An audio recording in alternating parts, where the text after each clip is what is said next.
Today we will be talking about drones and their usage in business. So what are drones?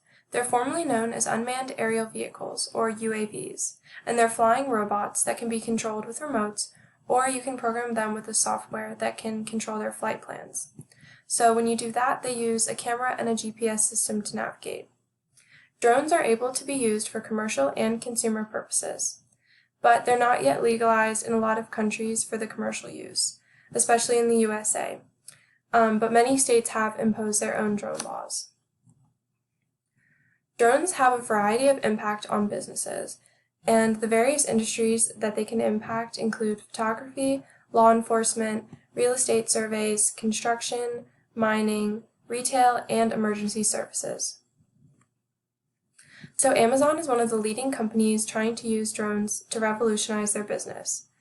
They are working on Amazon Prime Air, and the goal is to deliver packages in 30 minutes or less.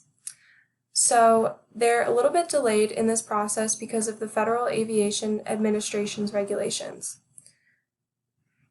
They have successful test runs in Cambridge, England in 2016, but they're still working on it because it's very difficult to navigate the usage of drones in large cities.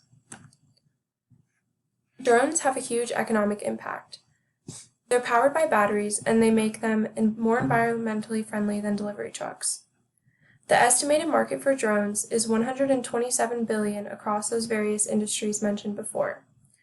They will benefit agriculture and infrastructure the most.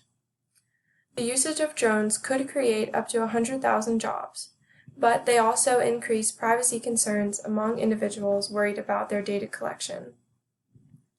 It's estimated that the U.S. loses $10 billion a year in financial growth with each year that the introduction of drones are delayed.